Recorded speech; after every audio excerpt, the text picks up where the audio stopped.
साथियों, welcome to my channel.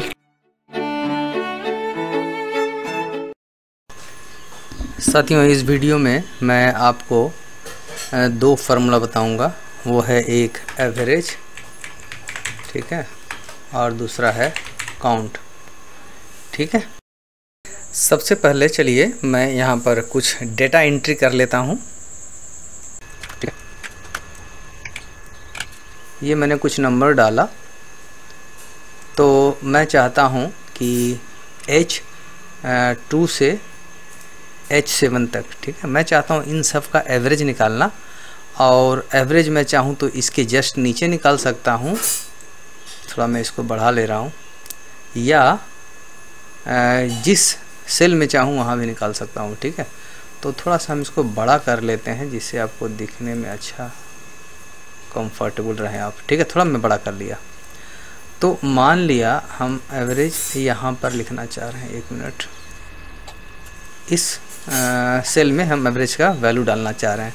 तो हम क्या करेंगे, यहाँ पर हम फार्मूला बार में क्लिक करेंगे, वहाँ इक्वल टू लगाएंगे और लिखेंगे AVER। देखिए एवरेज का ऑटोमेटिक यहाँ पर आ जाता है, ठीक है। तो क्लिक करेंगे तो ऑटोमेटिक आ गया एवरेज। कहाँ से, H2 से H7 तक करना चाहते हैं हम लोग। तो H2 कॉलम H7 तक, ठीक है। इसका अगर हम एवरेज चाहते हैं तो यहाँ पर ये 54 पॉइंट समथिंग एवरेज आ गया। अब इसको चाहते हैं, देखिए डेसिमल प्लेस बहुत सारा दिखा रहा, तो मैं इसको रिस्ट्रिक्ट करता हूँ 2 डेसिमल प्लेस तक। मैं जाऊँगा यहाँ पर फॉर्मेट में और यहाँ पर 2 डेसिमल प्लेस में ओके कर दूँगा, ठीक है। तो ये 2 डेसिमल प्लेस तक ये इस तरह से रहेगा। अब चाहते हैं कि ये है क्या, तो यहाँ पर आप एवरेज ऐसे नंबर लिख सकते हैं जिससे कि पता चले कि आपका हाँ ये एवरेज है, ठीक है। इसको भी थोड़ा हम लोग बड़ा कर लेते हैं। इसको थोड़ा सा आप सजा गुजा सकते हैं इस तरह से, ठीक है। अगर आप किसी नंबर को यहाँ पर चेंज करेंगे तो ये ऑटोमेटिक एवरेज यहाँ पर वैल्यू पर वो इफेक्ट कर जाएगा। ये एक्सेल का बहुत ही बड़ा क्वालिटी होता है, ठीक है। आप जो भी एडिट करेंगे वो यहाँ पर वो पकड़ लेगा, ठीक है। तो इस तरह से एवरेज आप यहाँ से आप निकाल सकते हैं। अब मान लिया मैं बोला आपको 2 फार्मूला डालूंगा, क्योंकि कितने नंबर हैं यहाँ पर। मान लिया H1 से H7 तक कितने नंबर हैं, तो इसको हम लोग काउंट से जान सकते हैं, ठीक है। तो हम बोलते हैं नंबर ऑफ़ डाटा, यहाँ लिख देते हैं नंबर ऑफ़ डाटा या नंबर। तो यहाँ पर वो हम डालेंगे तो इक्वल टू हम डालेंगे। इक्वल टू यहाँ डालने से भी यहाँ पर ऑटोमेटिक चला जाता है ये, ठीक है। इक्वल टू यहाँ लिखेंगे काउंट। देखिए काउंट यहाँ पर आ गया। जैसे यहाँ क्लिक करेंगे आप वैल्यू ऐसे आ जाएगा। तो H2 से H7 तक, ठीक है। कितना नंबर है, 6 नंबर है यहाँ, यानी 6 ठो डाटा है। देखिए काउंट कीजिए, 1 2 3 4 5 6, ठीक है, 6 डाटा है। तो ये जो डाटा है, मैं तो जस्ट नंबर लिखा हूँ, ये क्या हो सकता है, ये हो सकता है कि name of the student. Practically इस तरह से डाटा होता है, नेम ऑफ स्टूडेंट और मार्क्स ऑब्टेन्ड इन मैथ, हो ही सकता है इस तरह से, ठीक है। तो यहाँ पर मान लिया अतुल है, श्याम है, रहीम है, विनेश है, इस तरह से नाम होता है।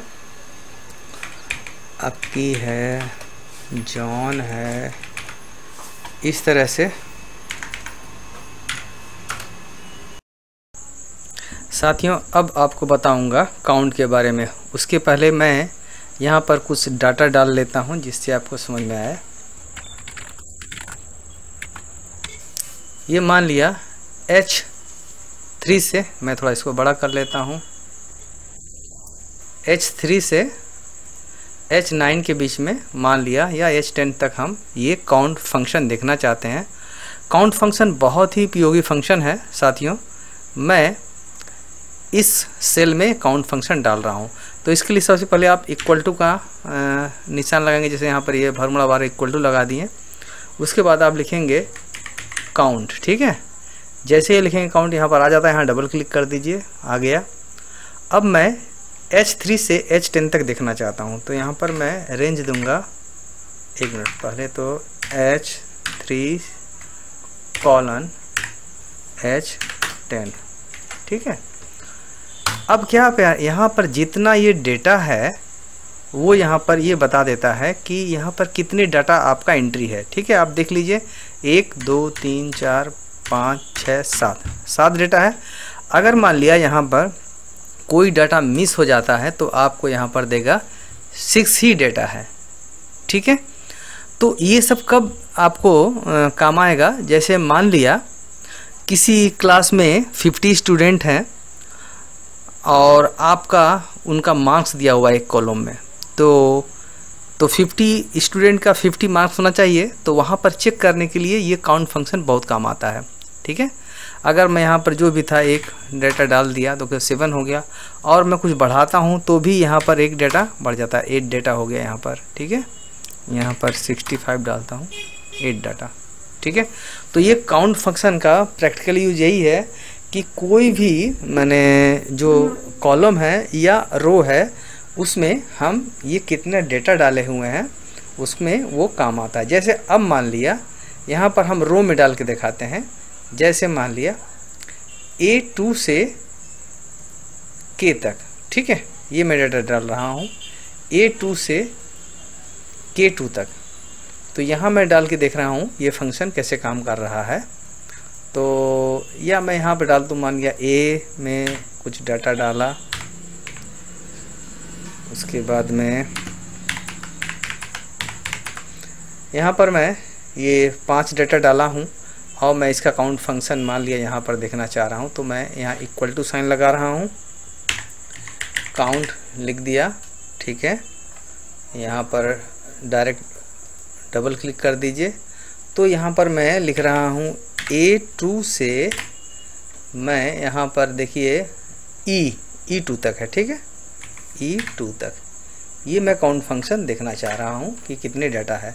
तो यहाँ पर मेरा 5 डाटा है, देखिए 5 आ गया।